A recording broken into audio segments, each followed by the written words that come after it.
Et bonjour à tous et à tous, bienvenue à ce 4e épisode du podcast du Festival de théâtre de l'Université Laval. Je suis Émile Lampron, co-animateur du podcast. Bonjour, je suis Noémie Lavertu et je co-anime ce podcast aujourd'hui.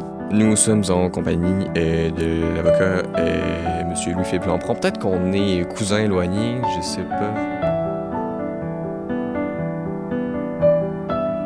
Pour faire clair, en fait, c'est mon père que je reçois, donc ça se peut qu'il y ait un papa qui s'échappe une fois de temps en temps. Donc voilà. Donc, Louis-Philippe, c'est très étrange de t'appeler comme ça, mais on te reçoit ici parce que, en fait, tu es avocat de la défense, un des 3 ou 4 avocats? On est une équipe de 4 personnes, oui, effectivement. 4 avocats qui plaident pour les théâtres du Trident, de la Bordée et Premier Acte pour le procès de la cigarette en théâtre, qui s'en va en appel bientôt. Ça s'en va... Oui, on a déposé nos mémoires et donc ça devrait être plaidé dans les prochaines semaines ou dans les prochains mois. On n'a pas encore de date. OK. C'est bon, d'accord. Fait que, pourrais-tu nous faire comme un petit résumé de ce qui s'est passé, en fait, comment vous en êtes arrivé là directement? Oui, avec plaisir. Écoute, je suis, comme tu le sais, professeur à la faculté de droit de l'Université Laval et donc, ça fait 7 ans que ça se passe, cette histoire-là là, de l'infraction, de 3 infractions qui ont été données à 3 théâtres de Québec pour avoir toléré que des comédiens fument sur scène dans le contexte d'une représentation.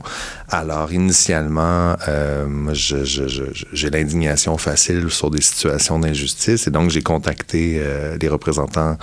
C'était le Trident, c'était Anne-Marie Olivier à l'époque. Et j'ai pas été la seule personne à faire ça parce que ma collègue Julie Desrosiers, qui est aussi professeure à la faculté, avait fait la même chose. Et donc, on s'est ramassé rapidement à proposer, en fait, d'aider les théâtres si tant est qu'ils voulaient contester la validité constitutionnelle de cette amende-là sur la base de la liberté d'expression artistique. Alors, essentiellement, c'est que la loi ne permet pas d'exception dans l'état actuel des choses à la règle voulant qu'il ne soit pas possible de fumer ou encore de fumer, que ce soit une vapoteuse ou peu importe, là, que ce soit du papier roulé, tout ce qui ressemble à une cigarette ne peut pas être fumé à l'intérieur d'un lieu clos, accessible au public. Donc, une salle de théâtre, ça en fait partie.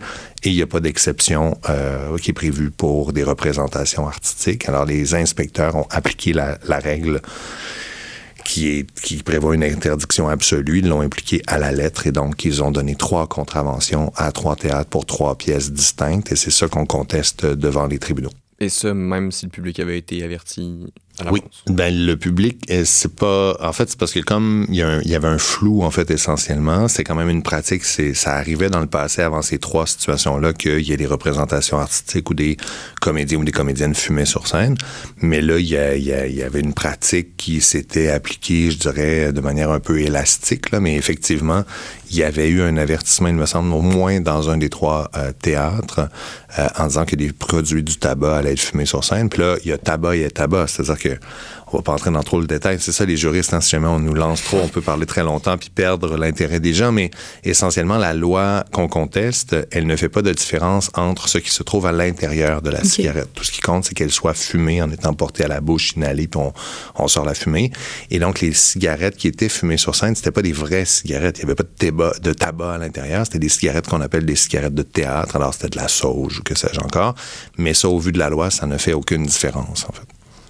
Et ça explique pourquoi il y a eu 3 contraventions et que maintenant, on conteste ça comme étant, grosso modo, l'essentiel là, de la thèse qu'on met de l'avant devant les tribunaux, c'est de dire l'absence d'exemption, l'interdiction absolue, en fait, elle embrasse trop large, puis ce faisant, elle restreint de manière déraisonnable la liberté d'expression artistique des créateurs et créatrices impliqués dans une pièce de théâtre. Mais c'est quoi les arguments qu'on vous oppose? Mettons, c'est quoi les arguments que la couronne a par rapport à la thèse que vous défendez qui... je pense, nous apparaît justifiable. Oui, ben, on est d'accord. Voilà. On est en terrain ami. Écoutez, ce qu'il y a derrière la loi, évidemment, puis les théâtres, on n'est pas en désaccord. Là. Je dis « on » parce que je parle, moi, en tant que représentant là, des théâtres. C'est que la cigarette, c'est mal. Et la fumée secondaire, c'est nocif, en fait. Alors, évidemment, c'est ce qu'il y a derrière l'interdiction, mur à mur, je dirais, de la possibilité que toute personne fume dans un lieu public.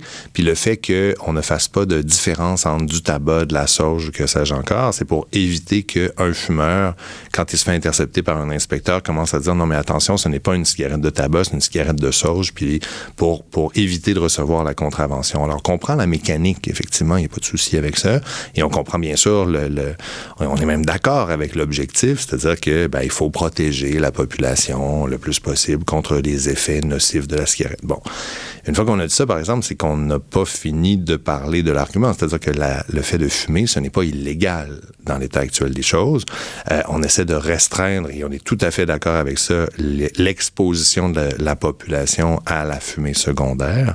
Mais il y a une différence importante, à notre avis, entre la fumée secondaire qui est dégagée de fumeurs, en fait, et la représentation de l'acte de fumer dans un contexte multisensoriel que représente une pièce de théâtre. Parce que, on le sait, là, une pièce de théâtre, c'est pas simplement le fait de jouer sur scène, c'est pas comme un écran de cinéma, il y a quelque chose de plus... il y a une proximité, il y a un pacte entre les créateurs, créatrices et le public qui décide d'assister à ces pièces de théâtre-là. Puis il va y avoir la musique, puis c'est les créateurs qui vont décider de la force de la musique. Il va y avoir des détonations, il va y avoir des fois des stroboscopes, il va y avoir du parfum, des odeurs, notamment de l'odeur de tabac. Alors, dans ce contexte-là, il nous semble que cette application mur à mur-là, elle découle d'un impensé du législateur. Puis en droit, il y a quelque chose qu'on dit souvent, c'est que l'enfer est pavé de bonnes intentions. On le dit pas juste en droit par ailleurs, mais et donc dans ce contexte-là, je pense qu'on est confronté à une situation où le législateur, quand il a choisi son moyen, il n'avait pas réfléchi au fait que ça mènerait à l'application de cette interdiction-là, puis il y a une restriction du droit des créateurs et des créatrices là, de représenter René Lévesque, par exemple, sur scène, avec autre chose qu'une patente qui souffle de la vapeur de craie, mais une vraie cigarette, en fait, dans le contexte d'une représentation théâtrale. Puis, y a eu d'autres situations avant celle-là qui allait jouer sur la limite? À notre connaissance, c'est la première fois. Là. Les 3 contraventions, c'est la première fois où on appliquait cette loi-là à des pièces de théâtre, en fait. Alors, c'est pour ça que ça a créé une véritable commotion. Puis, dans l'état actuel des choses, évidemment, les théâtres, je veux dire, on le voit, là, on est dans une situation où il y a une véritable crise de la culture, un sous-financement. Fait que les théâtres ne peuvent pas commencer là, à agir d'une telle manière qu'à se ramasser avec des contraventions à la pièce. Et c'est un effet, c'est-à-dire que toutes les lois pénales fonctionnent comme ça. Une première infraction, il y a un certain montant, mais si on continue, on persévère, les montants peuvent monter, en fait, dans l'objectif de dissuader le fait de ne pas respecter la loi. Alors, voilà, on est dans cette situation-là, et là, ça dure depuis 7 ans. Là. C'est long, quand même. C'est très long. Il y a eu la pandémie, bien sûr, qui est venue ralentir, mais donc là, on a une première décision devant un juge de paix, ensuite une deuxième décision en appel de ça, Cour supérieure, qu'on a gagné. On avait perdu la première, on a gagné la deuxième. Et le gouvernement, pas le gouvernement, le procureur général a décidé de porter l'affaire en appel. Et là, on va se ramasser à plaider ça devant la Cour d'appel du Québec dans les prochains mois. OK. Tout ça pour un bout de papier roulé, quand même. Je m'excuse, c'est pas juste... Mais voilà, quand même. Puis... l'objectif, en fait, on essaie de... C'est Diderot là, qui dit que quand tu es en débat, il faut que tu mettes l'argument qui t'est opposé dans sa plus belle lumière, en fait, si tu veux être de bonne foi. Je pense que la thèse du gouvernement, c'est de protéger l'intégrité du système qui a été contesté déjà au nom de la liberté d'expression. Il y avait des fumeurs qui avaient essayé d'invoquer la liberté d'expression pour ne pas avoir à respecter l'interdiction de fumer dans les lieux publics. Puis ça, ils ont été déboutés, puis avec raison. C'est-à-dire qu'un fumeur qui fume, il s'exprime pas, il fume. Je veux dire, bon, et dans ce contexte-là, les droits fondamentaux, tu sais, il y a toujours... Ils sont libellés de manière large et imprécise. Fait qu'il y a toujours des gens qui vont faire preuve d'une belle créativité pour essayer de se soustraire à certaines lois qui, par ailleurs, ont tout à fait leur place dans l'espace public. Bon. Alors, je pense que... puis il y a des lobbies qui disent qu'on peut pas commencer à créer des exemptions ou des exceptions parce que ça va créer, par le phénomène de la pente glissante, on va affaiblir cette interdiction-là, puis on va permettre par la porte d'en arrière aux fumeurs, au pluriel, de se réintroduire dans les lieux publics. À notre sens, ça ne tient pas parce que... Et la décision de première instance, elle nous avait été opposée justement en disant, il y a déjà un tribunal qui a dit que le fait de fumer, au sens d'aspirer et de souffler de la fumée de cigarette, c'est pas un acte expressif protégé. Mais c'est pas la même chose. Un fumeur qui fume, et quand on arrive au bout, puis on voit des comédiens, des comédiennes fumer sur scène, il y a beaucoup de créateurs là, qui sont impliqués et qui mènent à cette décision-là au moment de la représentation. On a les auteurs, on a les metteurs en scène, on a les scénographes, on a les comédiens et comédiennes eux-mêmes. Tu sais, je veux dire, c'est un travail d'équipe, une pièce de théâtre. Oui. Et ça a aussi vocation à s'appliquer à tous les arts vivants. Même à la production de films, en fait, en quelque part. C'est-à-dire que dès qu'on est dans un lieu fermé, ben cette interdiction-là, s'il n'y a pas d'exemption artistique, ça va faire en sorte qu'il va falloir qu'on représente René Lévesque avec des cigarettes en craie, là, ou encore des cigarettes électroniques, ou et même des cigarettes électroniques, c'est pas sûr que ça passerait dès que ça dégage la fumée. Puis les cigarettes électroniques, dans le temps de René, c'était moins On n'était pas rendu là. Non.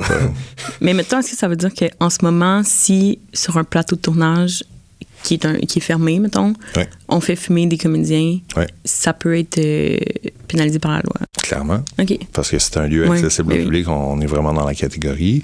Là, évidemment, il y a toujours le volet juridique. Nous, on ne contrôle pas les décisions politiques, mais il y aurait possibilité de mettre fin au débat si le gouvernement s'en mêlait puis proposait simplement d'intégrer dans la loi une exemption pour motif artistique.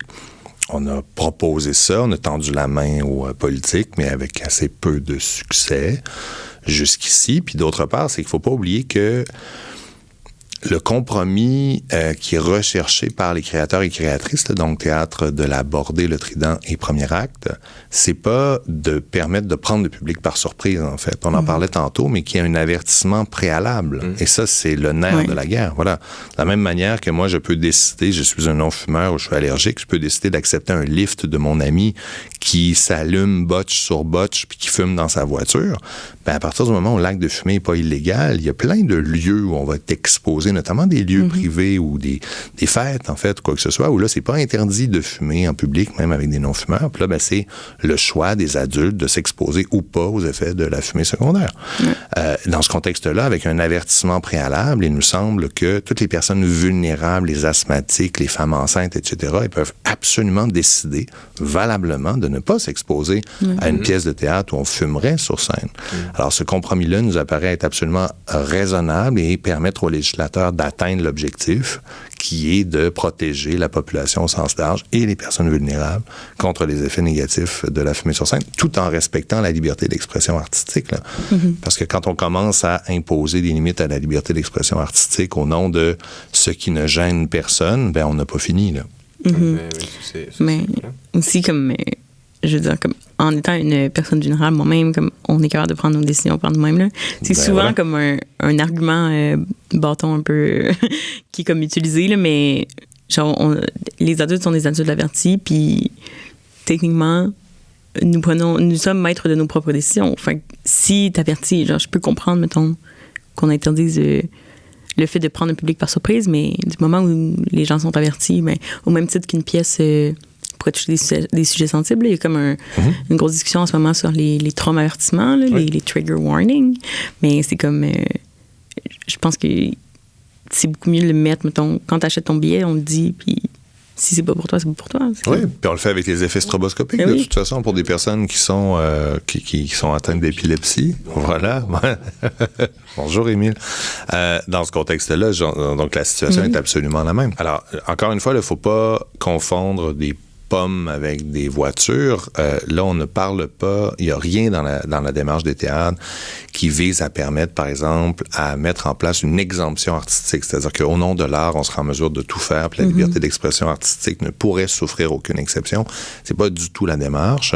Et d'autre part, c'est que l'exemption qu'on demande, c'est pour les représentations artistiques. Alors, dans le contexte des pratiques théâtrales, la metteur en scène qui est stressée en coulisses puis qui souhaiterait s'allumer une cigarette pour se détendre, ça serait interdit, ça demeurerait interdit. C'est vraiment uniquement sur l'acte de fumer dans le contexte de représentation artistique, je dirais associé aux arts vivants. Donc le théâtre, c'est un très très bel exemple, mais il pourrait tout à fait, ça pourrait s'appliquer à l'art performance, notamment en art contemporain, un spectacle de musique, que sais-je encore en fait.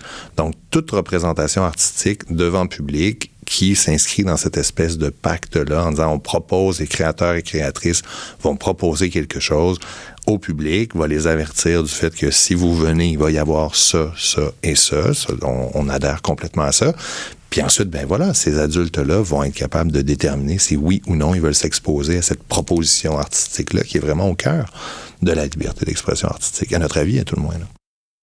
Est-ce qu'on vous a servi, par exemple, depuis les 7 dernières années, genre, ouais, mais là, si on permet ça, après ça, c'est quoi, là, les gens, ils vont se tuer sur scène au nom de l'art? Ouais, on a cet argument-là. Ouais. On ne peut pas tuer quelqu'un sur scène, mais là, c'est ça. Mais encore une fois, évidemment, on demande pas ça. Oui. Voilà. Et d'autre part, même la représentation, puis il y a des actes qui sont interdits par le code criminel, par exemple des voies de fait. Mm-hmm. Qui peuvent tout à fait passer dans le contexte d'une représentation artistique. C'est-à-dire qu'il y a des gifs là, qui se donnent au théâtre, et là, ce qui compte, c'est le consentement des acteurs et des actrices, en fait, qui vont devoir réaliser cet acte-là. Et je pense que ça, c'est déterminant, parce qu'un autre argument qu'on nous oppose, c'est de dire, c'est pas uniquement le public qu'il faut protéger, il faut également protéger les employés qui travaillent à la création d'une pièce de théâtre. Bon. Alors, dans un contexte comme celui-là, la preuve, parce que ça a été 3 jours d'audience, il y a plusieurs créateurs, metteurs en scène, acteurs qui sont venus témoigner pour démontrer l'importance d'avoir la plus large marge de manœuvre possible pour représenter l'acte de fumée sur scène.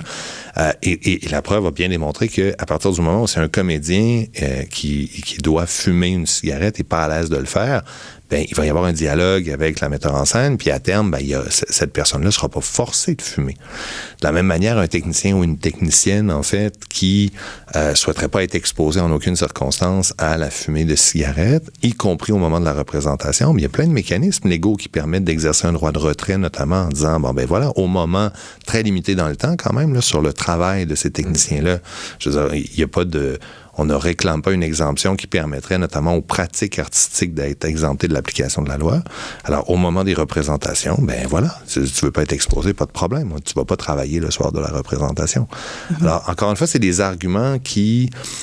C'est comme si on essayait de faire porter aux 3 théâtres cette responsabilité-là de ne pas affaiblir l'intégrité d'un système qui fonctionne et qui vise à s'attaquer à un vrai problème qui découle de la fumée secondaire, en fait. C'est pas du tout de ça dont il est question, et des fois, en allant trop loin, ben, on se trouve à fouler aux pieds un aspect fondamental de la liberté d'expression, qui est la liberté d'expression artistique, qui implique, en fait, je veux dire, c'est au cœur de la liberté d'expression artistique, la capacité de rendre le public mal à l'aise, de le confronter à ses contradictions, voire de le choquer, en fait. Je veux dire, on n'est pas là pour simplement se flatter le dos, parce que sinon, l'art, ben, je veux dire, il va être vraiment limité à un derrière de boîte de céréales. Là. C'est pas ça, l'art, en fait. Surtout pas au cœur des arts vivants. C'est vraiment le travail des artistes de, justement, à travers ce dialogue-là qui se construit avec le public, d'essayer de questionner les zones d'ombre de notre bonne société. Pour éviter, par exemple, l'arrivée d'un dictateur ou... Par exemple. On dit ça, on dit rien. Voilà. Mais c'est ça, là, tu parlais tantôt de lieux clos exactement, mais mettons pour une représentation extérieure où il y aurait une cigarette ex-fumée, ce serait-tu permis ou non plus parce que c'est... Sur les lieux extérieurs, c'est une belle question. Il faudrait voir vraiment la composition du lieu. Là. Puis là, paradoxalement, le fait que je conteste ces 3 contraventions-là ne fait pas de moi un expert de la loi que je conteste. Oui. Et donc, la question est excellente, mais je ne sais pas dans quelle mesure est-ce que ça serait permis dans l'état actuel du droit de l'interdiction de fumer. Okay. Mais là, ce qui est au cœur de ce que nous, on conteste, c'est vraiment dans les lieux fermés. Oui, OK, c'est bon. Voilà. D'accord. OK. Dans une salle de spectacle, OK, close. Mais j'imagine qu'à l'extérieur, c'est ce qui s'applique là, c'est comme 9 mètres des bâtiments et tout, mais là, il y a comme le lien avec le public. Le vent, tout ça, il faudrait voir. J'avoue que je ne me suis pas penché sur la question. Mais il y a une faille dans le raisonnement qu'on expose dans notre mémoire, c'est aussi le fait que il vraiment... Parce qu'il y a un double aspect, en fait, à l'interdiction de fumer. C'est pour à la fois... tirer le tapis sous les pieds des compagnies qui vendent des cigarettes. Donc ça s'inscrit dans toutes ces méthodes-là visant à interdire la publicité au sens large, qui explique que maintenant les cigarettes doivent être cachées en arrière, puis là, les paquets de cigarettes, c'est presque un film d'horreur dessus. Là, on montre toujours là, des cancers, des affaires comme ça, qui sont associés vraiment aux efforts de décourager le tabagisme au sens large. Fait que tu as cet objectif-là, et tu as l'autre objectif qui est de protéger la population contre eux. Bon. Nous, ce qu'on nous oppose dans le contexte du procès, c'est uniquement les effets secondaires de la fumée, les effets nocifs de la fumée secondaire. Donc, on a oublié l'aspect publicitaire. Mais comme elle a été structurée autour de ces 2 éléments-là, ben, il y a une faille dans la loi qui nous apparaît, à notre sens, pousser à l'absurde l'application qu'on oppose aux 3 théâtres d'une interdiction mur à mur comme étant la seule solution acceptable permettant d'atteindre l'objectif du législateur, c'est que si on prend des paquets de cigarettes puis qu'on les met dans un immense vase et qu'on fout le feu aux cigarettes comme telles, ça va brûler sur scène, etc., ce n'est pas interdit par la loi. Ce qui est interdit par la loi, c'est littéralement le fait de fumer, donc de prendre une cigarette, quelque chose qui ressemble à une cigarette, de l'allumer, de le porter à la bouche, d'inhaler et d'exhaler la fumée. Alors là, il y a une faille logique de raisonnement, à notre sens. On va voir ce que la Cour d'appel en pense, en disant, écoutez, là, nous, ce qu'on demande, c'est une exemption pour la représentation artistique. Dans les représentations artistiques, écoutez, il s'en fume pas tant. En tout cas, dans les 3 pièces de théâtre, il s'en fumait très peu, en fait, sur scène. Alors, les risques sont quand même assez limités. Et de l'autre côté, la loi n'interdit pas le fait de prendre 1 kilo de tabac, de le mettre sur scène puis de l'allumer, qui va créer, évidemment, une fumée secondaire beaucoup plus importante qu'une seule cigarette. Alors, cette contradiction-là aussi fait partie de ce qu'on essaie de plaider là, pour montrer que le fait qu'il n'y ait pas d'exemption, ça rend la loi inconstitutionnelle parce que contraire à la liberté d'expression artistique. Puis tout ça, si je me souviens bien, c'est venu de la plainte d'un seul spectateur? On ne sait pas de qui la plainte est venue. Il y a plein de rumeurs. Non, on n'a aucune idée. On ne connaît pas l'identité de la personne plaignante ou des personnes plaignantes, mais c'est certain que les plaintes ont été regroupées. Il n'y en avait jamais eu avant. Puis là, soudainement, les 3 théâtres à l'intérieur, il me semble, de 2 ou 3 mois, se sont ramassés avec 3 plaintes et 3 visites d'inspecteurs sur les lieux, puis 3 impositions de contravention pour avoir toléré que des personnes fument à l'intérieur d'un lieu clos, accessible au public. Alors, est-ce que c'est une seule personne qui a décidé de faire une cabale? Est-ce que... Parce que ça, si c'était une seule personne, ça se pourrait... Bien sûr. Ça serait possible que ça prenne cette ampleur-là juste pour 3 institutions? Quand on regarde la mécanique, c'est-à-dire qu'à partir du moment où le droit prévoit qu'il n'est pas possible de fumer sur scène, ben là, peu importe que ce soit une seule personne qui commence à dire vous violez la loi ou 14, ça change rien, en fait. Mais là, on ne sait pas qui est derrière ces plaintes-là. Ce qu'on sait, c'est que le gouvernement, le procureur général assume sa position, il l'assume très clairement parce que sur la petite histoire, donc, la première décision, elle était je vais faire attention, je dois faire preuve de réserve dans ma manière de qualifier en tant que professeur et avocat, mais elle était erronée en droit et elle était erronée en droit d'une manière qui était étonnante, en fait, dans ce qu'on nous a opposé comme argument. Et donc, on a été capable de la faire renverser en appel en Cour supérieure. Et la décision, elle est... Bon, évidemment, je suis biaisé parce qu'ils nous ont donné raison, mais elle est magnifique, cette décision, vraiment en droit. Là. Je veux dire, comme prof de droit et liberté, là, le juge a vraiment bien compris l'état du droit en matière de liberté d'expression et de justification. Et donc, sur la structure, là, elle est vraiment très solide. Mais le gouvernement, au lieu de prendre acte de cette décision-là, de dire, bon, ben, très bien, on va modifier la loi. T'es pas obligé de porter ça en appel. Et ils ont décidé de porter ça en appel. Donc, on n'a pas le choix que de considérer que la posture du gouvernement est celle qu'ils défendent devant les tribunaux et que donc ils prétendent qu'il n'y a pas d'autre solution que l'application mur à mur de l'interdiction. Et donc, on ne peut pas permettre de fumer des cigarettes ou des fausses cigarettes sur scène, des cigarettes de sauge. Parce que ça aussi, c'est un compromis auquel pourraient tout à fait consentir là, les théâtres. Cigarettes pas des vraies cigarettes. On ne fumera pas des cigarettes de tabac, on va fumer de la sauge. Mais la fumée secondaire de la cigarette de chose est considérée aussi dangereuse que la fumée secondaire de... Tout à fait. Il y a une expertise qui a été déposée en disant qu'il n'y a pas de différence entre... Puis encore une fois, là, c'est parce qu'on entre, on jase, là, mais on entre dans des zones de contradiction assez importantes. C'est-à-dire que alors, très bien, c'est les effets nocifs de la fumée, peu importe que ça vienne de papier brûlé, de bois brûlé, de sauge, de tabac, c'est terrible. Mais bon, il y a plein de choses là, qui dégagent de la fumée dans les théâtres, les machines à fumer, par exemple. Donc, est-ce qu'on va se mettre à expertiser ça, puis à terme, ça sera plus possible non plus? Parce que c'est l'argument de la pente glissante, mais en même temps, l'argument qu'on nous oppose est tellement fondé sur la nocivité de la fumée, d'où qu'elle vienne, en fait, pour défendre cette interdiction mur à mur-là, qu'il faut voir aussi, c'est souvent ça en droit, quand on se sert d'un raisonnement pour capter une situation qu'on veut interdire, le problème, c'est que le raisonnement, après ça, il peut servir pour capter d'autres situations qu'on voudrait, elle, peut-être pas interdire, mais je veux dire, le droit, c'est pas à la tête du client, puis c'est pas à la tête de l'acte. C'est vraiment le raisonnement qui va mener à la validité de l'interdiction ou à son invalidité. Puis mettons qu'on jase, mettons qu'on essaie de trouver des solutions X pour les théâtres si jamais il y a un problème avec ça. La vapeur est-elle tolérée tout court? Ben là, dans l'état actuel des choses, il y a la craie. Ce qui sort des machines à fumer, ce n'est pas interdit. Donc, faudrait voir. Je suis pas un spécialiste en matière de props. Là. Je sais pas qu'est-ce qui pourrait... Puis il y a des théâtres, on les a vus, là, qui... On était à New York, on était à Broadway, puis on a vu des gens faire semblant de fumer, en fait, ou des gens fumer pour vrai, parce qu'à Broadway, c'est toléré. C'est ça. Alors, c'est quoi les solutions pour les théâtres? Ben, la solution, elle est à la fois politique et juridique. Là, en ce moment, on va voir c'est quoi le résultat de la contestation juridique et judiciaire. Je peux pas croire qu'on va se ramasser en Cour suprême du Canada, mais en même temps, c'est tout à fait possible que... parce que si on devait perdre, il est possible qu'on pousse ça plus loin, qu'on demande l'autorisation d'en appeler. Et là, si le gouvernement devait perdre une deuxième fois après avoir perdu en Cour supérieure, est-ce qu'eux vont souhaiter aller devant la Cour suprême? C'est une belle question. Mais écoutez, là, on va avoir un arrêt de la Cour d'appel. Puis dans l'ordre hiérarchique là, des tribunaux, un arrêt de la Cour d'appel, ça a une portée plus importante parce que plus élevée dans l'échelle. C'est le tribunal supérieur le plus important au Québec. Alors, sur la portée de la liberté d'expression artistique, si on a une bonne décision, c'est une bonne chose. Ça peut être une victoire importante pour la liberté d'expression artistique. Surtout qu'on partait de très, très loin avec la première décision, qui, comme je le disais, était étonnante en droit, où là, on laisse entendre que la liberté d'expression artistique, c'est comme...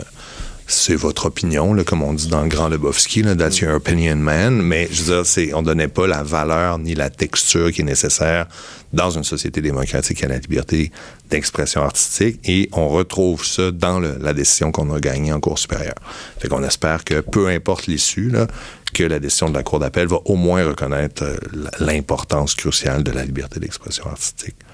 Dans un choc où le législateur essaie de restreindre là, des actes de créateurs. Parce que comme je le dis, la première décision, il disait fumer, c'est pas artistique, c'est même pas un acte expressif. Et donc, on faisait l'impasse complètement sur les choix artistiques de scénographie, de théâtre, c'est-à-dire au sens des auteurs, puis de mise en scène et de jeu. Alors, par définition, ça, c'était même contraire à l'état actuel du droit, puis ça affaiblissait de manière dangereuse les principes applicables pour définir c'est quoi la liberté d'expression artistique. Puis des procès sur la liberté artistique en général qui sont élevés jusqu'à cette ampleur-là, il y en a-tu eu d'autres? Oui, il y en a eu d'autres. Il y en a eu un autre récemment, c'est l'affaire qui est beaucoup moins sympathique à mon sens, là, Mike Ward contre Jérémy Gabriel. Parce que Mike Ward, il invoquait sa liberté d'expression artistique. Alors, si on rappelle les faits, là, c'est à l'époque où Jérémy Gabriel, qu'on connaît sous son nom de scène, le petit Jérémy, qui est atteint d'un handicap, là, le syndrome de Treacher-Collins. Il a fait l'objet de blagues répétées de la part de Mike Ward, qui est un humoriste qui donne dans l'humour trash. Et donc, il s'en prenait, Ward, dans certaines de ses blagues, directement au handicap de Jérémy Gabriel. Et donc, Jérémy Gabriel a estimé, et sa famille a estimé qu'il était lésé puis qu'il subissait un préjudice parce qu'il était ciblé directement de manière répétée, hein, pas juste dans ses spectacles d'humour, mais également dans des capsules vidéo qui ont circulé largement sur le web. Puis Jérémy Gabriel, il était mineur au moment des faits aussi, donc ça rajoute à ça, non seulement c'est une personne qui souffre d'un handicap, mais en plus, elle est mineure au moment des faits. Et donc, elle va l'attaquer, Mike Ward, pour atteinte à son droit à l'égalité. Donc, discrimination fondée sur le handicap. Là, ça va mener à toute une bataille. Puis Ward, de l'autre côté, va alléguer le fait que c'est sa liberté d'expression artistique qui est en cause et de le condamner à payer des dommages-intérêts. Ça serait le début de la fin là, pour la capacité des humoristes à faire des blagues trash. Puis c'était le procès de l'humour trash, etc., etc. Il y a beaucoup de choses qui ont été dites là, autour de l'affaire Ward contre Gabriel. Et à terme, avec une courte majorité, là, Mike Ward va gagner sa cause, mais il va essentiellement gagner sa cause pour un enjeu de une technicité juridique, je dirais. Là, c'est un enjeu de compétence. C'est-à-dire que Jérémy Gabriel avait... c'est là où le juriste, il s'emballe. Là, donc, on va refermer ce débat-là technique quand même, et quand même, pour comprendre la décision. Jérémy Gabriel, il avait déposé une plainte à la Commission des droits de la personne et des droits de la jeunesse, qui n'est compétente qu'en matière de discrimination. Or, ce que Ward alléguait, c'est qu'en l'espèce, on était davantage dans un cas de diffamation que dans un cas de discrimination. Le droit à l'égalité était un facteur aggravant, mais c'était quand même hors compétence de la Commission des droits de la personne. Et c'est là-dessus, essentiellement, que la Cour suprême va donner raison à Mike Ward en disant, en gros, à Jérémy Gabriel et à sa famille, vous auriez dû le poursuivre, mais pour diffamation, pas pour discrimination. Puis là, la prescription, donc ça a mis fin, en fait, à la poursuite dans ce contexte-là. Mais en toile de fond, il y avait quelle est la portée de la liberté d'expression artistique, parce que l'arrêt de la Cour d'appel, qui était très divisé, là, ça a été à 2 contre 1, moi, les juges majoritaires, pour moi, avaient rendu un jugement très dangereux parce qu'on affaiblissait aussi la portée de la liberté d'expression artistique. Qu'on soit d'accord ou pas avec... moi, ma posture, c'est que c'était non seulement des jokes plates qui étaient faites par Mike Ward, mais c'était des jokes d'un très, très mauvais goût, puis on s'approchait presque du harcèlement discriminatoire par le caractère répété contre une personne qui, oui, Ward disait que c'était une personnalité publique, mais là, il y a personnalité publique et personnalité publique. Là, ici, on avait affaire à un enfant atteint d'un handicap. En fait, on n'est pas en train de s'attaquer à Gaétan Barrette alors qu'il était ministre de la Santé. Donc, c'est 2 poids, 2 mesures. Et dans ce contexte-là, pour moi, il y avait moyen d'être capable de sanctionner Ward, qui était allé trop loin, sans empêcher l'humour trash, bien sûr. Mais l'humour trash, c'est ça, c'est sauter sur la ligne. Des fois, on la franchit, puis quand on la franchit, ben voilà, il est possible qu'on doive payer les pots cassés. S'excuser ou ça se peut qu'on crée un préjudice. Voilà, il faut jouer sur une fine ligne, mais il saute là-dessus à pieds joints, c'est ça l'humour trash. Bon, alors dans ce contexte-là, les juges de la Cour d'appel en venaient vraiment à la conclusion que il n'y avait pas de différence ni de valeur, je dirais, ajoutée qui découlait du fait que les propos reprochés à Ward avaient été tenus dans le contexte d'un spectacle artistique. Et pour moi, ça, c'était extrêmement problématique. Et on a pour moi, corrigé le tir avec l'arrêt de la Cour d'appel, de la Cour suprême.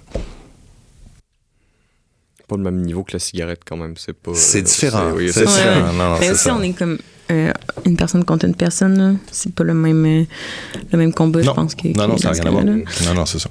Ouais, je me demandais, mettons, en ce moment, pour la cigarette, genre, fait que là, dans le fond, comme la loi, elle n'a pas changé, donc techniquement, toute représentation artistique où quelqu'un fume, ne serait-ce qu'une cigarette de sauge, on pourrait, mettons. Ou une vapoteuse. Ouais, c'est ça. Pourrait porter plainte, puis, genre. Ça mènerait une contravention. C'est vraiment la. Il y a eu le moment, c'est-à-dire qu'il y a eu un moment, j'ai pas d'espoir, là, mais je veux dire, là, je plaide pour ma paroisse, mais quand même, quand on a gagné en cour supérieure, après ça, le gouvernement avait 90 jours pour porter appel. Alors, le moment où, s'il n'avait pas porté appel, là, le jugement serait devenu exécutoire et la loi serait devenue invalide. Et donc, il n'aurait pas été possible, en fait, là, d'imposer une contravention. Mais là, le temps que l'appel continue, c'est la loi qui continue à s'appliquer. Telle qu'elle a été appliquée il y a 7 ans. Alors, effectivement, ça demeure interdit. Puis aucun compromis qui a été fait à date entre le premier jugement puis le... Non, il n'y a aucun compromis qui a été fait jusqu'à présent. Il y a vraiment aucun compromis politique qui a été fait. C'est la même loi. Puis le gouvernement comme tel, il s'est-tu exprimé? Je veux dire, y en a-tu des... OK. Non, le gouvernement ne s'est pas exprimé.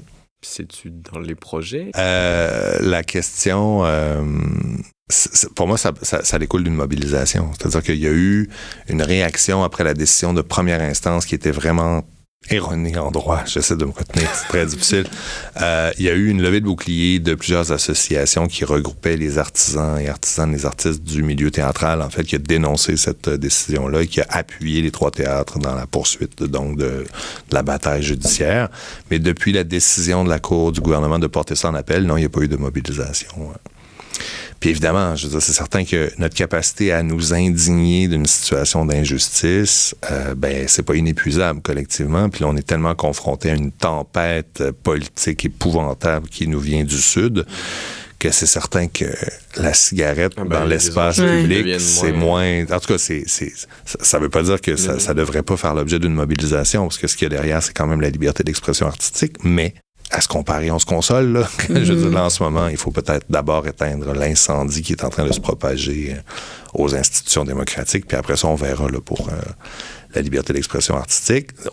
Je suis en train de réfléchir à pourquoi est-ce que ça crée pas plus de vagues dans l'opinion publique ou que ça n'a pas été... il y a pas une bataille, notamment, là, des différents artistes et artisans impliqués dans la création de pièces de théâtre qui a découlé de la stricte décision de porter cette décision-là en appel, parce qu'on avait vraiment un compromis là, raisonnable qui aurait pu être opérationnalisé par le gouvernement.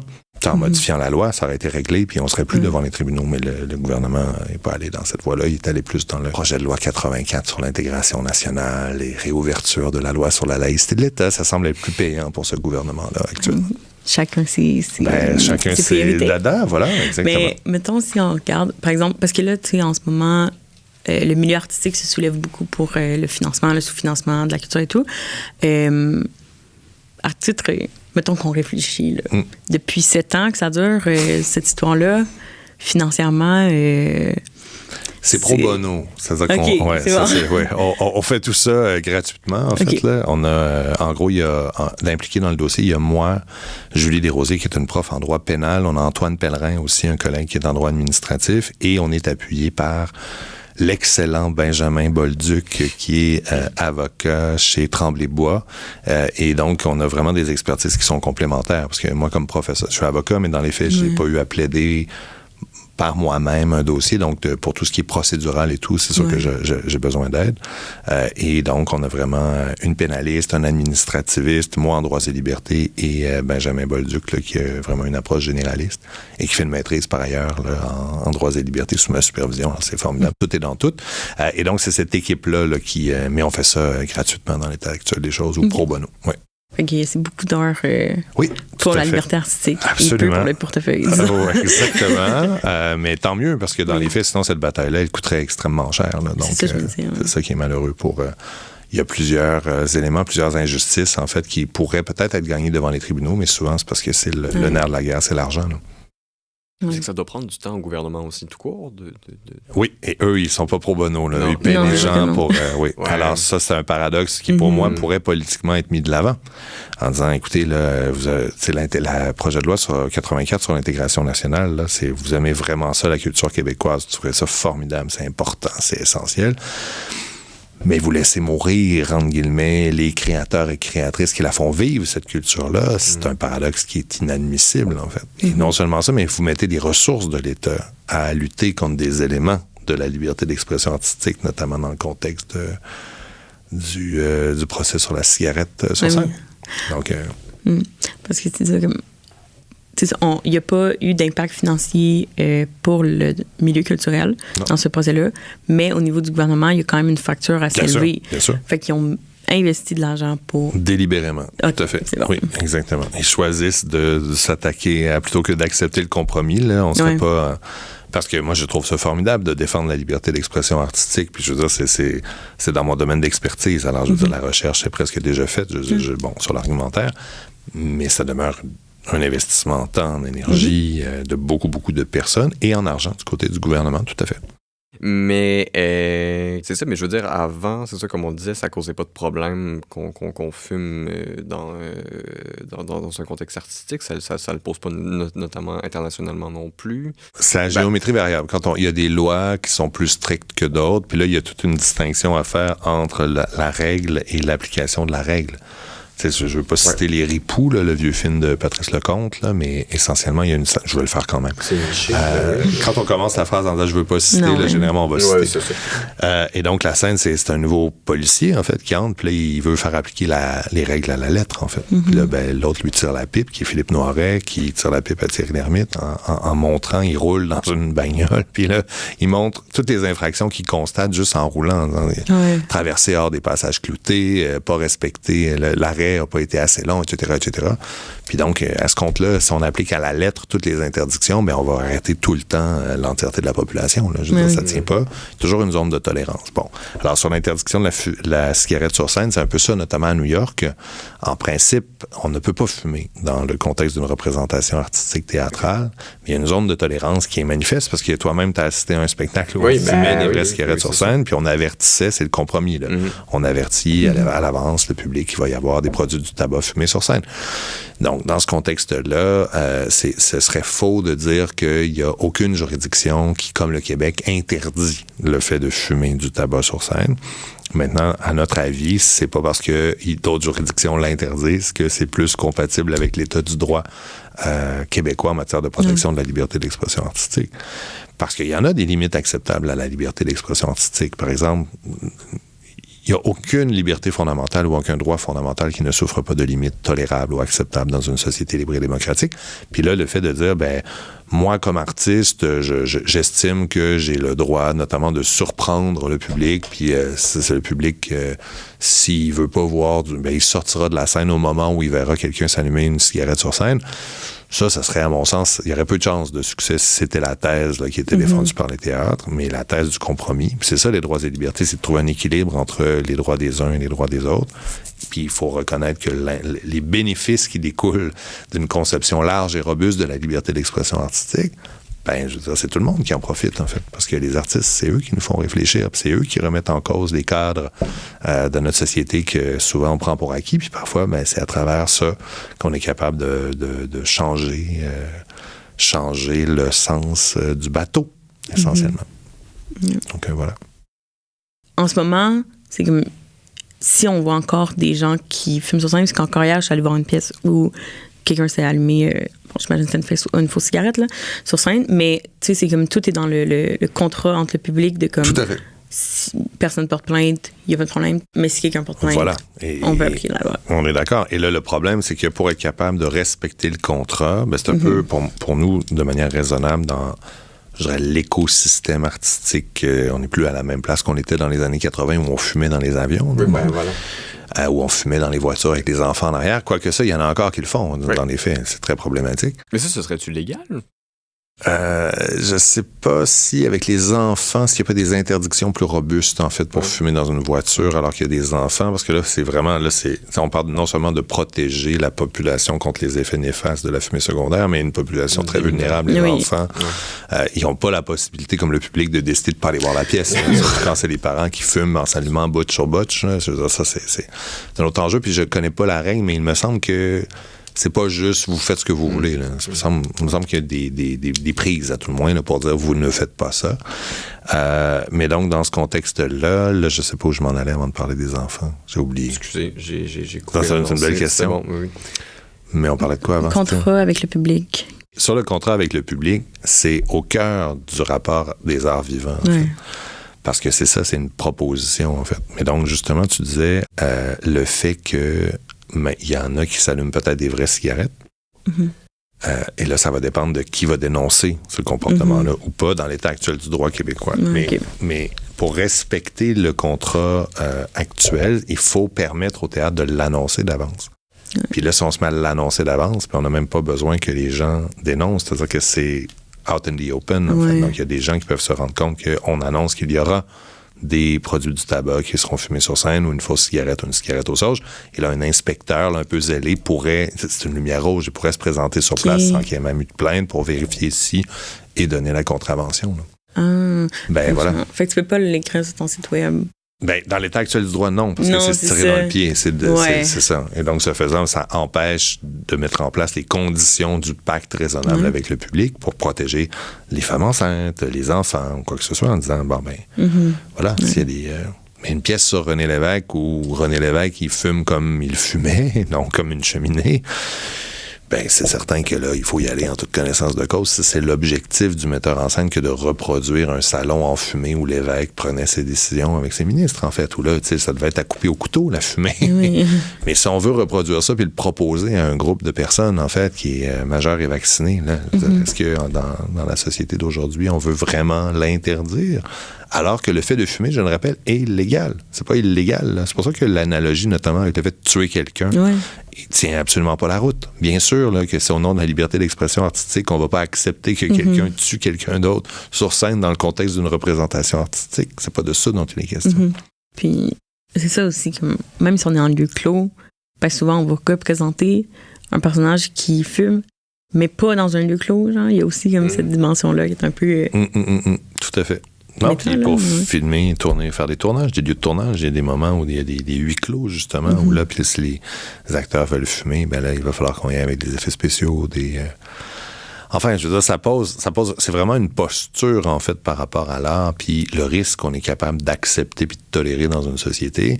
Puis je comprends bien l'importance de ne pas permettre de remettre en cause ces mécanismes-là qui ont été très, très longs à mettre en place parce qu'il a fallu que les États et les non-fumeurs se battent contre l'industrie du tabac qui était extrêmement puissante.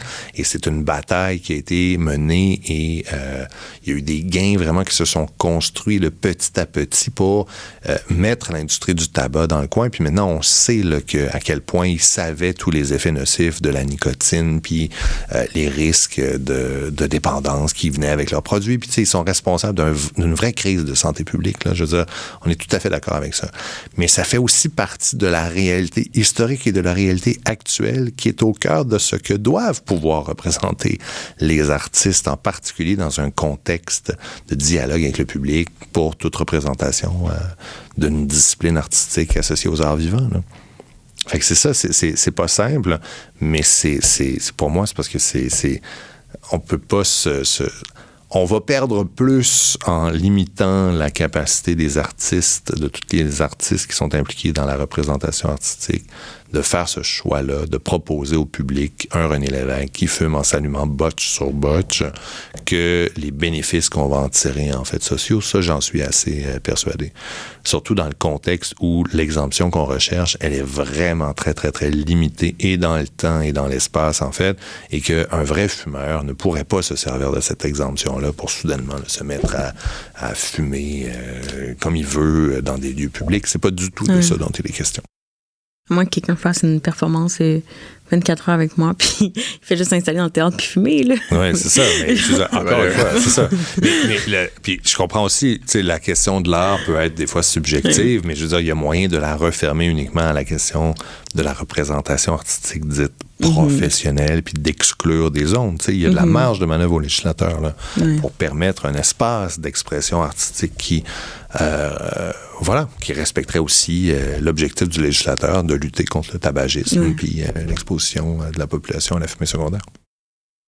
Puis là, tantôt, on parlait de cinéma, puis là, justement, dans les lieux clos. Sur un lieu de tournage, ce serait interdit aussi de... Si on respecte les définitions de la loi, c'est-à-dire on ne peut pas fumer dans un lieu clos accessible au public, puis que le tournage se réalise dans un lieu, comme un bureau, par exemple, là, on ne peut pas fumer dans l'état actuel des choses. Accessible au public, même si tous ceux qui travaillent dans le tournage sont... Bien sûr. Fumeur ou consentant. Non, ça marche pas, parce que, puis ça, on peut le comprendre. C'est-à-dire que c'est pour ne pas faire porter l'odieux sur le non-fumeur. Okay. Pour dire, tu sais, le non-fumeur qui est encore bon, c'est l'empêcheur de tourner en rond, check le têteux, etc., etc. Et donc, cette personne-là, souvent, sous la pression des pairs, peut finir par accepter l'inacceptable, en fait. Alors, l'objectif de dire, on va mettre une interdiction pour protéger les non-fumeurs et atteindre le double objectif de faire en sorte que les fumeurs, ben, ça les emmerde tellement, je m'excuse, je sais pas si j'ai le droit de dire ça. Oui. Ça les emmerde, ça les énerve tellement qu'il faut qu'ils fument à l'extérieur aux 9 mètres, puis donc l'hiver, tu sais, ils gèlent, puis tout ça, qu'à terme, ils vont abandonner ce comportement-là. S'il y a de moins en moins de lieux où les fumeurs peuvent fumer, l'objectif, c'est de permettre qu'ils abandonnent cette habitude-là qui est nocive pour eux aussi. Oui, OK, mais c'est pour ceux qui travaillent dans le milieu du cinéma et dans le lieu de tournage comme tel. Mais mettons, un acteur qui fumerait dans un film, ce serait ben, tout dépend où est-ce qu'ils ont tourné la scène. Si c'est John Wayne qui chevauche Tagada dans les plaines du Montana, bon, évidemment, la loi québécoise ne s'appliquerait pas, mais je veux dire, on va dire dans la forêt laurentienne, là, je pense qu'on peut sans problème le faire fumer, mais si c'est John Wayne dans un saloon qui est tourné dans un lieu clos, ben là, à mon sens, l'interdiction s'appliquerait aussi. OK. Parce que Dieu sait dans combien de films il y a des acteurs qui fument. Bien sûr. Bien sûr.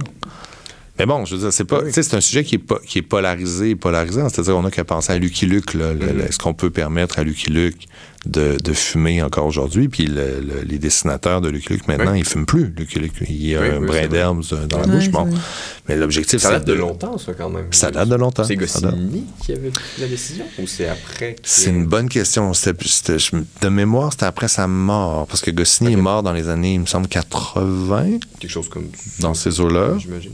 Et donc, moi, j'ai l'impression que ce moment-là et cette controverse-là, c'est plus fin 90, début 2000, mais je peux me planter, là. Je sais pas, mais ça montre que la lutte contre le tabagisme, c'est vraiment un combat de société, puis celles et ceux qui dénonçaient les dangers du tabac, ils sont partis de très, très loin, en fait, pour arriver à la conception d'aujourd'hui, où on comprend à quel point ça a été nocif, ça a créé des décès, puis des vrais drames, là, des tragédies. C'est une cochonnerie, la cigarette. Je suis entièrement d'accord avec ça. Mais là, c'est pas de ça. On défend pas la cigarette, en fait. On défend la liberté d'expression artistique. Et le fait de fumer est légal en société. Et donc, c'est quelque chose qui doit pouvoir faire l'objet de choix artistiques, puis la proposition faite à un public majeur et vacciné. Fait que c'est de ça dont il est question, en fait. Puis mettons, parce que, tu sais, c'est ça, comme on parle du choix des adultes et tout, mais une pièce où, est-ce que dans le compromis qu'on propose, c'est de mettre les pièces genre 18 ans et plus, s'il y a de la cigarette? Parce que si les gens sont mineurs... Oui, ça, c'est une belle question. Évidemment, le théâtre au Trident... Ben là, il y a la question de la responsabilité parentale, en fait. Mais je veux dire, là, après ça, le législateur, il pourrait avoir une marge de compromis pour pouvoir poser ces vraies questions-là. Mais dans l'état actuel des choses, les gens peuvent fumer dans leur maison.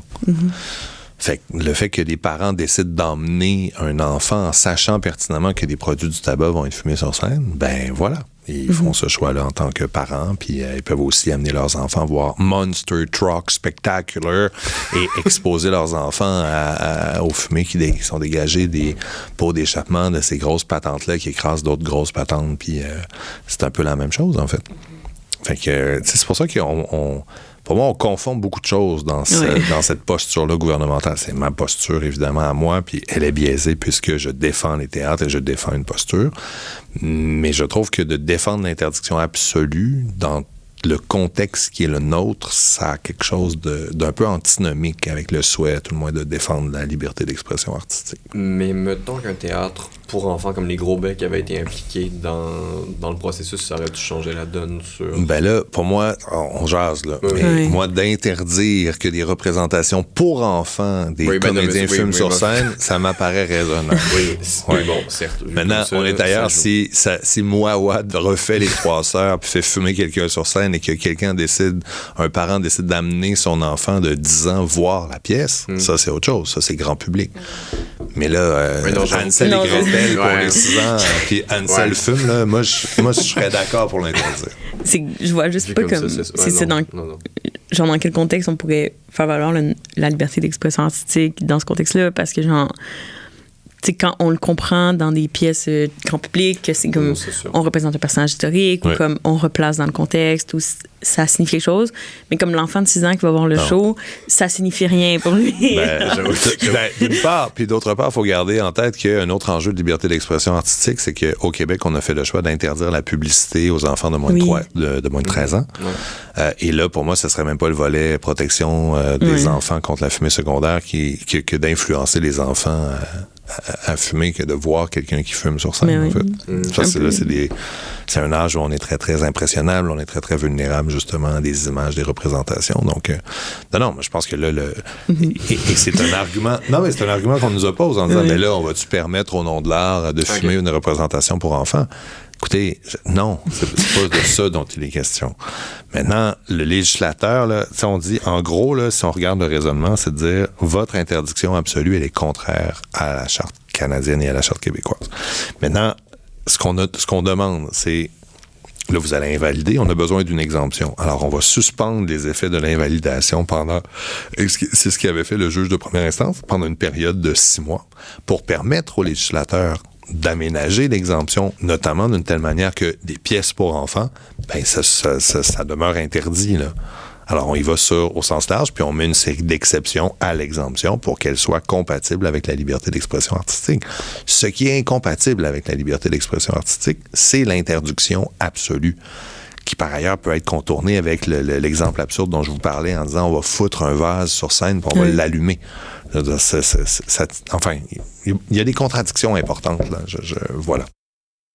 Mais est-ce que, genre, j'imagine que c'est tout le temps un peu ce processus-là, là, quand on porte une cause puis que ça fait modifier la loi, il faut comme appliquer des exemptions à l'exemption de l'exemption, genre. Bien sûr. Ça a été ça avec l'aide médicale à mourir, en fait. Ouais. Parce qu'il y avait une interdiction absolue de l'euthanasie. Donc, la différence entre le refus de traitement qui peut causer la mort versus l'euthanasie, c'est que l'euthanasie, ça implique l'acte d'un tiers pour mettre fin au jour de la personne. Et ça, c'était interdit, en fait, criminalisé. Oui. Toute personne qui pose un acte qui menait à la mort de quelqu'un, c'était considéré comme un homicide, en fait. Et donc, en 2015, il y a eu la fameuse arrêt Carter et on en est venu à la conclusion que l'interdiction absolue de l'euthanasie, c'était en violation des droits de personnes atteintes de troubles de santé graves et irrémédiables qui souhaitaient mettre fin à leur jour dans la dignité puis avoir de l'aide pour le faire. Et dans ce contexte-là, la Cour a dit, bon, ben voilà, donc on va invalider la définition actuelle de l'euthanasie parce qu'elle est trop large, mais on vous donne un an, législateur, pour réadopter une nouvelle définition qui va respecter les droits constitutionnels des personnes de santé, des personnes atteintes de troubles de santé graves et irrémédiables. Puis ça a pris 1 an et demi avant qu'on arrive avec une nouvelle définition. Fait que c'est l'idée du dialogue, en fait, entre le judiciaire et le législatif. Puis c'est un exemple comme celui-là, en disant, donc là, l'interdiction est trop large, on l'invalide, on vous donne un temps pour trouver une manière d'intégrer l'exemption artistique à l'intérieur de la loi. Et puis voilà. Fait que ça se fait. Ça se fait très bien. Ça se fait très bien. Ça se fait depuis 85. Donc, il y a vraiment... Non. Puis on pourrait même le faire avant qu'on ait une décision de la Cour d'appel. Pareil, on pourrait le faire tout de suite. Mais j'ai l'impression que c'est ça. On revient au projet de loi 84. Là, ça me semble plus porteur dans la tête des membres du gouvernement actuel que de donner une vraie place à la... Faire que les bottines suivent les babines, là. Culture important, ben c'est ça. Il y a une occasion de faire un geste si concret. Puis en ce moment, on entend des bruits de criquets parce que le geste, il ne se fait pas. Non seulement il se fait pas, mais on se bat contre des théâtres qui essaient d'aménager un espace pour leur liberté d'expression artistique dans le contexte. Puis avez-vous espoir pour le prochain acte? Oui, bien sûr. Oui, on a espoir. Nos arguments sont excellents. C'est parfait. Les personnes qui plaident sont très, très bonnes aussi, très habiles. On les salue. Mais donc, on a gagné en Cour supérieure. Il y a eu 2 décisions. On a gagné 1 sur 2. Donc, non, tout à fait. Et la décision, pour nous, qu'on a à défendre actuellement en appel, elle est très, très solide. Donc, on est très confiant. Bon, on est très confiant. Confiant autant qu'on peut l'être, là, mais on a bon espoir. Voilà. C'est bien. C'est très bien. C'est long, 7 ans, quand même. C'est très, très long. Faut le faire. Oui, c'est pas fini, là. Pour moi, ça va prendre... Non, c'est ça. Mais comme on parlait d'incendie politique plus tôt, je veux dire peut-être que justement, cet incendie politique-là a été créé par une cigarette, c'est pour ça qu'on s'acharne tant que ça. Voilà. Ouais, c'est possible. C'est possible. Belle analogie. Ben, merci, c'est gentil. Des fois, il faut en sortir quelques bonnes. Merci pour vos questions. Ça fait plaisir. Merci à toi. Très bonne question. Merci bien. Merci d'avoir été là. Merci d'avoir pris la peine de te déplacer. Puis, c'est ça, force. Je t'ai même déplacé. Ben oui, c'est gentil. C'est ça, t'es mon lift en plus. C'est parfait. Écoutez, M. Lampron, c'est ça, ce fut un véritable plaisir. Puis écoutez, force à vous 4 pour le dossier en Cour supérieure. Merci beaucoup, M. Lampron. On va suivre ça de près. Et donc, c'est ce qui mettrait fin au 4e épisode du podcast.